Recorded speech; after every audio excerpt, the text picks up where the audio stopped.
pictures. And then actually, he put my name on a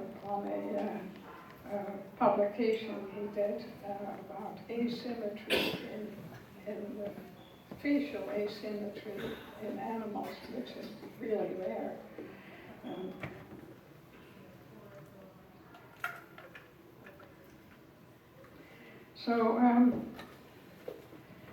Another story that I think also was perhaps typical of what my family was like was when I was a student and no longer lived at home. One day I came home and the family was sitting around the table for lunch. And the funny thing was that my mother had a magpie on her head. A live magpie. And I hadn't met Maggie before, but it turned out that my sister had found Maggie after it fell out of the nest, and fed her until she was adult. And by that time she was very tame, and she was part of the family. And every summer we went to the south of France to my grandmother to visit her there. And Maggie was in a box, and it was open box in the car, went with us for 2 days in the car, stayed overnight at a hotel. She stayed in the car, I think. And we arrived at the house in France and let her go. And in the morning, we opened up the shutters to the balcony, and there were 5 magpies.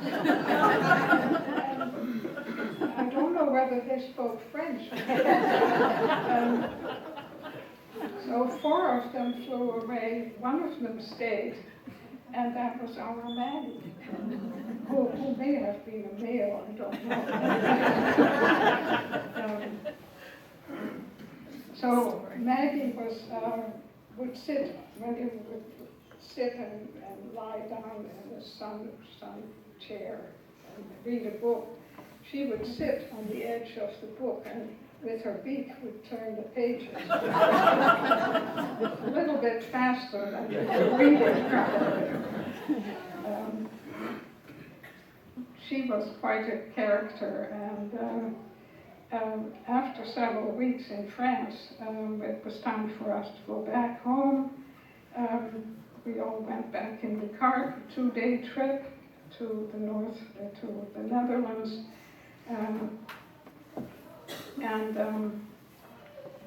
I realized that I had lost a necklace, a gold necklace. And knowing that correlates really like shiny objects, I was sure that she had done something with it. So I told my father, and he said, "Don't worry, we'll find it eventually."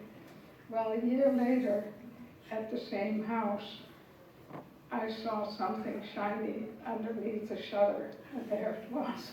So she had hidden it. So after we got back from vacation, she flew on. It was time for her to be a mature participant in nature, but after a year, a magpie with a broken wing appeared at our kitchen door, and my sister took her to the vet, and the vet said, of course that was the same magpie, it had to be.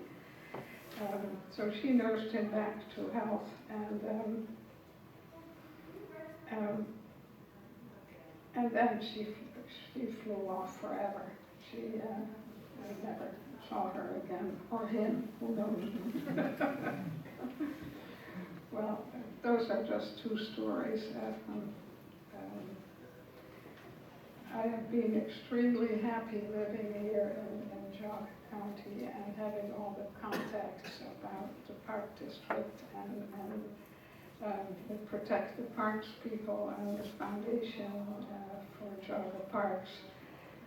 This is a very special place, and if you were active in this kind of work. And I wish all organizations well, and there's much work to do in the future, but a lot of great work is going on now. So, thank you also.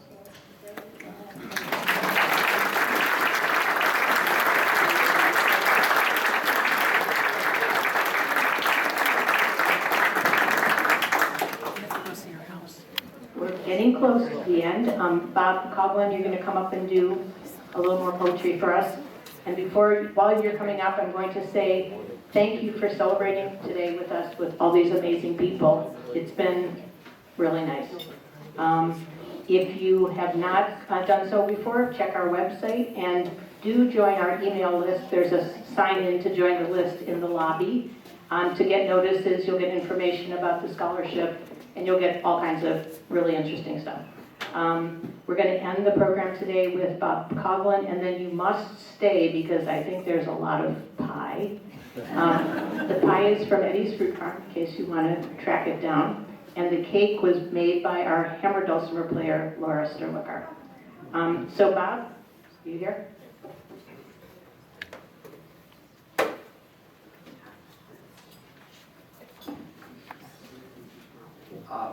The first poem I'm going to read is called November, and it seems like it's the wrong poem for today because it's a beautiful sunshiny November day. First one I've seen since I moved to Geauga County. In 1996, the fall of 96, our house was being built in Hamden, and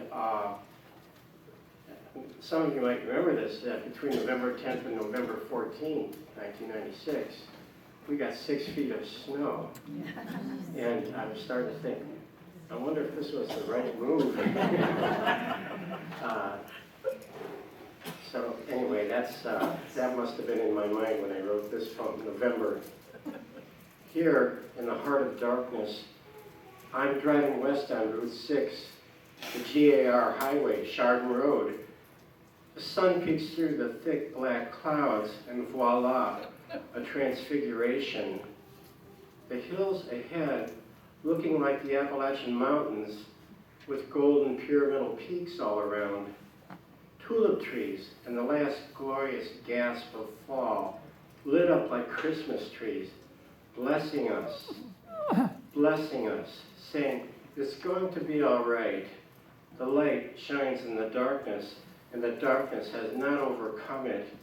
You are going to make it through dark November. You're going to be all right. This next poem begins with a phrase from William Butler Yeats, the Irish poet. All lovely and loving places are crowded with invisible beings. Of this I'm sure. My little farmstead in Geauga County, Ohio, swarms with the ghosts of 10,000 years of Indians, their bones dancing in the blue clay, and 200 years of pioneers, farmers, laborers, mothers, babies. A few names are scratched on slate and bluestone grave markers, but most go about their ghostly business, names unknown to us. Mammoth, mastodon, giant elk, lynx, catamount, wolf, chestnut, elm, blue pike. Their ghosts too haunt this land, have sanctified it with fur, scale, bough, and blood. What do they think of the stain, the mess we've made? Do they treat to the remnant woods, ponds, and sugar bush to plan their ferocious return? Okay, and finally, for the heroes of conservation. This land, honored with Native American names, Geauga, Cuyahoga, Ashtabula, where 3 rivers find their sources, this land with Lake Plain woods, elm, tupelo, pin oak, silver and red maple, and highland wood, sugar maple, beech, tulip, cherry, red oak, with fens, bogs, marshes, and lakes, with a beauty carved by glaciers, land of the monarch, brook trout, whitetail, a land of farms and factories and forests, a balance of beauty. We must restore and preserve, conserve and protect, fight for on occasion, live for all the time. For all this, we thank the heroes of conservation, Tammy Gingrich, Marion Todd Ray, Jacqueline Samuel, and for all the unknown, unnamed heroes who every day take wonderful care of these gifts of nature in the Raccoon County, the land of the Cat Nation.